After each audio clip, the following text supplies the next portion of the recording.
Hey, this is Therese Skelly in another episode of the Fiercely Brilliant podcast, where I bring you brilliant people. And mainly, I bring you journey stories. I bring you the how to do it. I bring you hope. And I bring, hopefully, the light in you that understands, like, wow, there is brilliance in me, and I want to get it out there. And today, I'm super excited. I've got a kick-ass guest today. You're going to love this woman. I got a kind of a girl crush on her, to be fully transparent. So let me introduce you to KC Rossi. So welcome. Thank you so much. I am so excited to be here with you, Therese, and the girl crush is mutual. Oh, cool. Well, we met because I was on her podcast, and we had those moments of like, oh my God, we think alike. Like, we got to get to know each other better. So it's really, for me, the podcast is, I get to expand my message. I get to introduce new people, but then I get to meet new people. So I love this part of it, is like finding really fun people in my community. So thanks for saying yes to being here. Thanks for asking me. So tell us what you do. Yeah, I know you've got a kind of an interesting story, but tell us what you do today and kind of like what you love about your business. Absolutely. So currently I coach female entrepreneurs and I help them build their business around their life versus the other way around. So really become the artist of their future and really reclaim that control of their destiny and the choices that they make. And sometimes that looks like converting their life's work into an online course, so they have a little bit more time and a little bit of automation set up so they can have the cash machine going on even during their sleep and reach more people. I tend to attract healers. So their main goal is that they want to have an impact. They want their work to matter. They want to leave a legacy, but really the heart of it all is helping people and sharing their gift of whether it's a healing modality or complementary medicine track. So that's what I do right now. I absolutely love it. I have been so connected to the plant world. I'm vegetarian. I'm an aromatherapist. I've always been curious since my teens about doing things in a different direction and not just like swallowing what we're told. So a little bit of a rebel there. And Yay! so absolutely. So I love being able to be that inspiration whenever I can to other people, that like you get to choose. Mm-hmm. Like you get to choose, you have full independence. And that's one of the things that lights me up the most about working with the group of people that I do, because there is no ceiling on income, where many times people hit that roadblock in a 9-to-5. Right. And you get to make those choices of when you work and if you want people to work for you, if you want a franchise, like all of the decisions are like right in your heart. And that's the part that like is so exciting for me. I can feel it, sister. That was a great passion. So were you always this like badass? Like, because there's a boldness to you, and I love your conviction and like rebel and like you can have it all. Like, or did you grow into this along the journey? Absolutely grew into it along the journey. I was shy, definitely stayed like more in my shell. Like I studied piano growing up, but I would never play in front of anyone. I studied voice, but I would never sing in front of everyone. So I really got accustomed to like hiding my gifts and dimming my light. And so it's been a very long process. I am a forever learner. I love personal development. And as I started chipping away layers in my own life, I really then connected to women that were doing the exact same things now. And it like completely hurts my heart when I see somebody with so much potential, and we all have these amazing gifts, that they suppress them for all these reasons of self-doubt or insecurity or fear of judgment. And so now I'm just like, okay, I'm on a mission, like you don't have to live in that struggle. Like there is another way, and it does take time. I mean, I'm not going to lie. It's been years of trying to dissolve old paradigms and childhood beliefs and all the other junk that we have to muck through before we're like, oh, there's something under there that's a lot more joyful than what's happening now. So, well, that's why, this work of mine started. It was called Fiercely Here, because I think so many women don't give themselves permission to use their voice, to speak up, to know what they know. Like we walk in the room kind of, oh, I'm sorry, I don't want to. And then I was like, wait, there's something beyond just being here. And then it's being fiercely brilliant. So like, do you follow that distinction? Like talk about the difference and maybe how you shifted that. Yeah, and absolutely. And, it's so interesting because like most personal work, it's not one and done.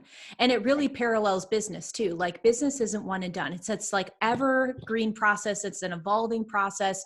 And especially your business is reflecting everything that you're going through. So you only can take it as far as you are.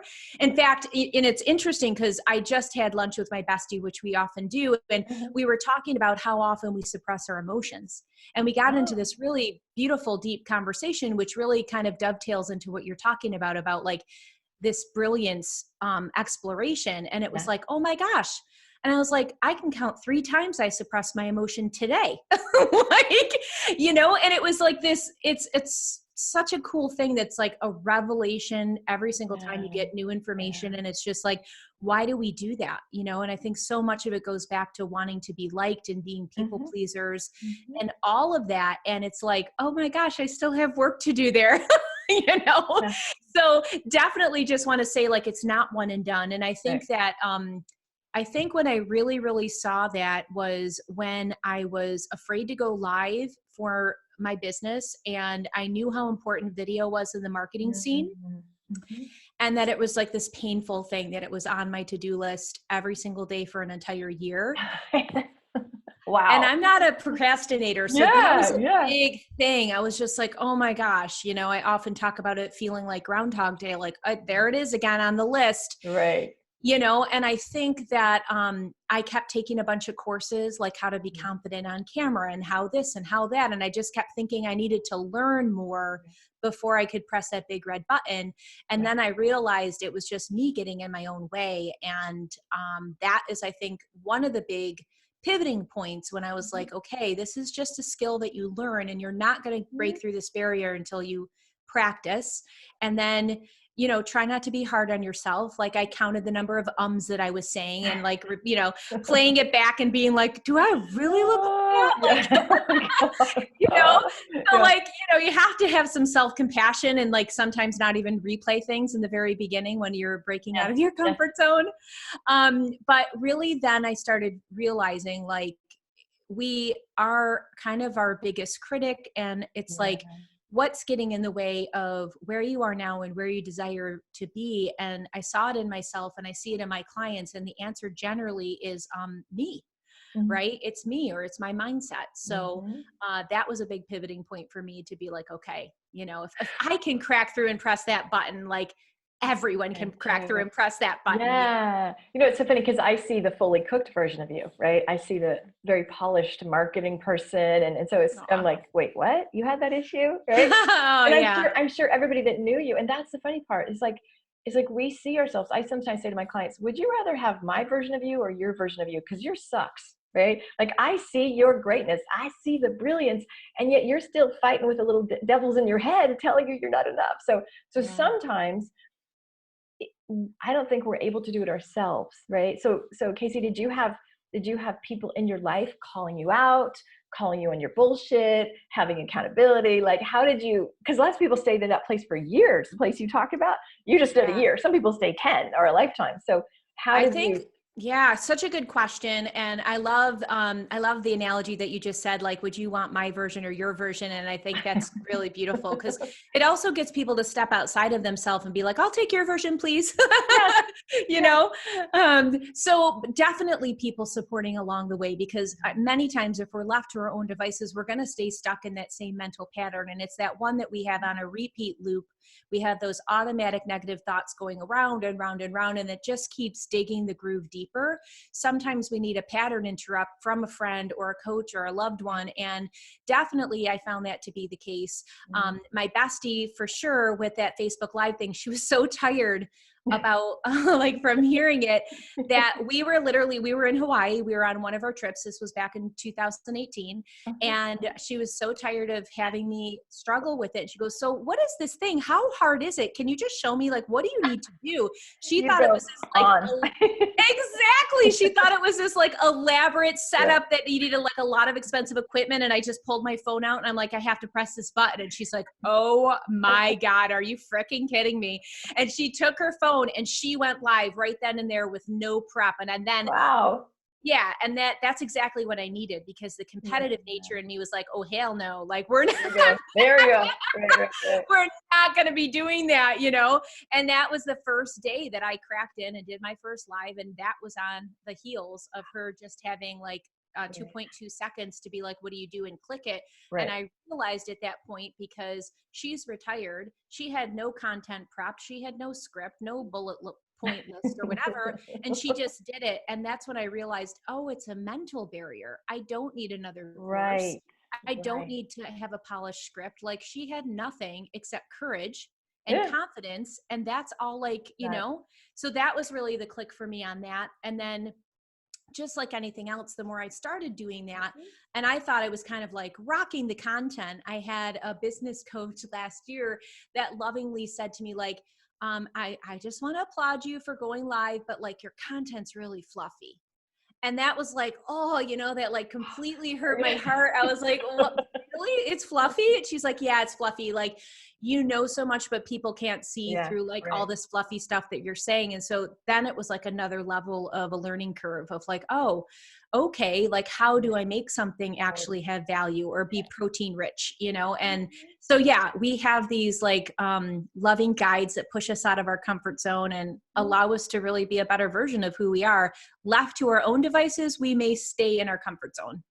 Oh, not even may. We will. And yeah. we'll probably line it with like shit, just to make it more inhabitable. Like what you were talking about, if you guys don't know my work so much, what you were saying is the little gremlins in your head. I need more classes. I need more. I'm not enough. I have to have a script.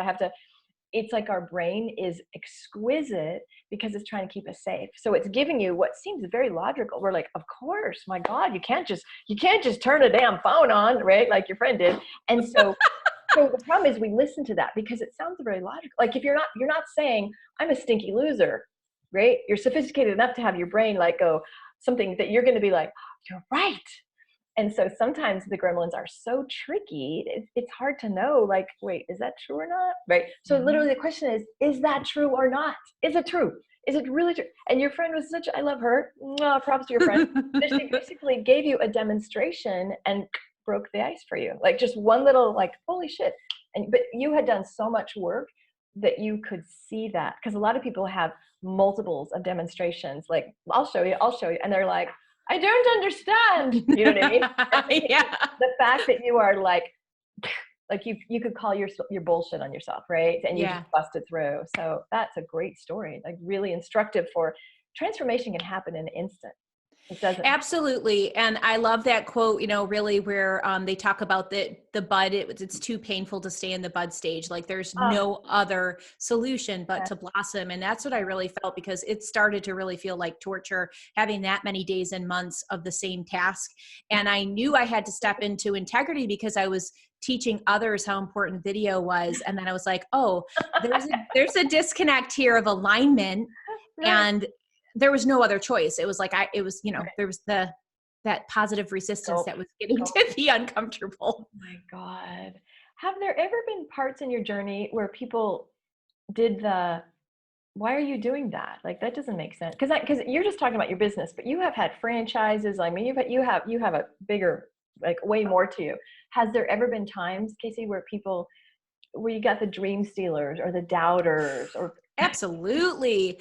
Oh my gosh. Yeah, I'm actually totally used to going against the grain. Right from being young and not wanting a meat diet before vegetarianism was trendy, coming from a very steeped kind of meat eating Italian family. Like my mom was like, what do you mean you're not going to eat the meatball, you know? So yeah, totally. So yeah, going against the grain, having to carve my own way in that way, graduating early, switching schools so I could study music. Like every decision along the way has really been like me carving my own lane and then getting resistance and then doing it anyway and getting resistance. moving to Florida at 18 with my bestie, and she's 24 years older than me. So there was a lot of resistance and blowback from that. Yeah.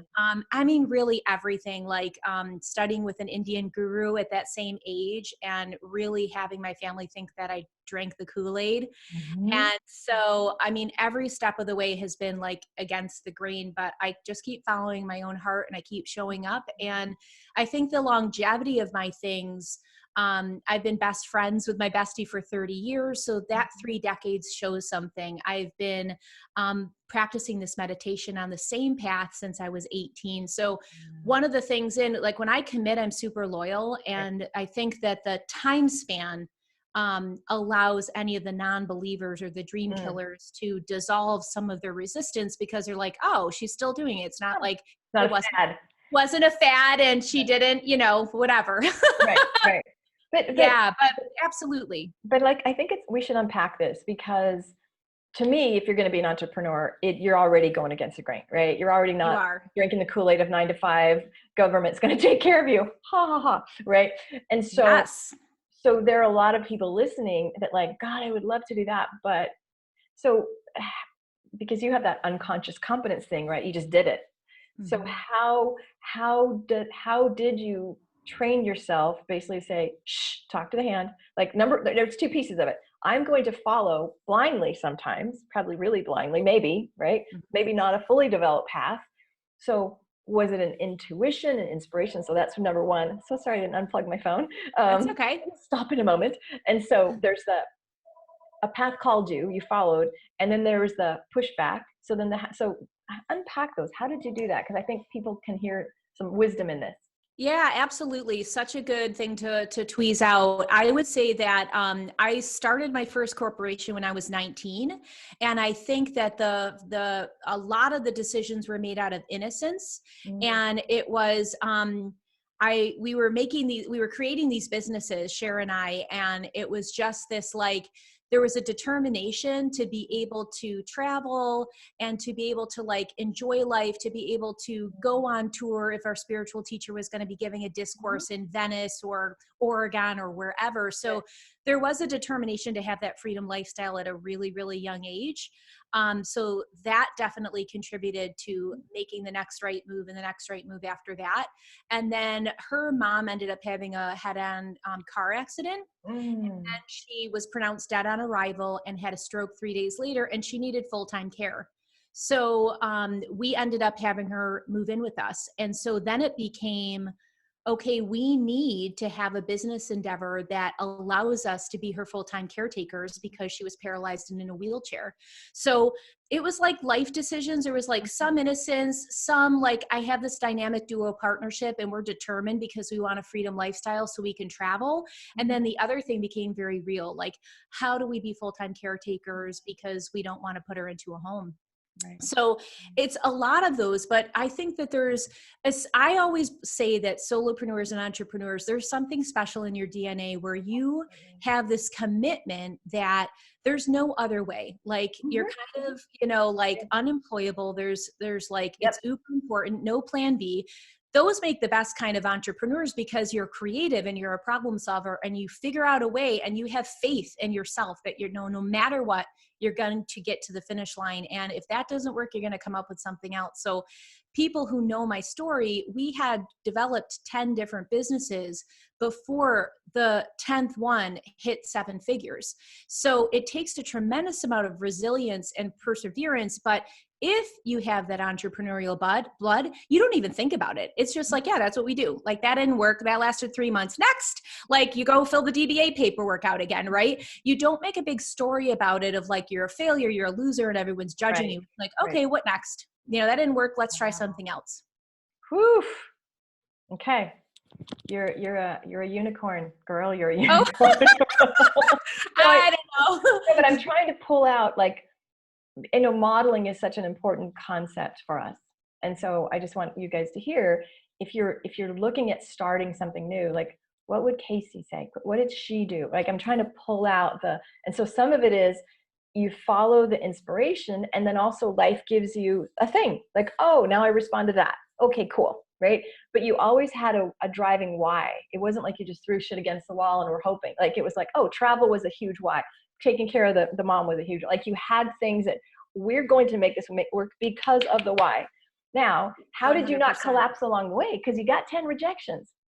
You know, Yeah. you could have been like, let's just get a day job. But so and that was the running joke. Like I told Cher, like at before we hit the 10th idea, I'm like, if this doesn't work, we are going to Home Depot because they have health insurance benefits. Like, can we agree that this is the last time we're going to make stationery? Can we agree? Like, that's literally how we did it. I'm like, I do not want to go to Kinko's and make flyers again for like Business Endeavor 15. Like, can we agree?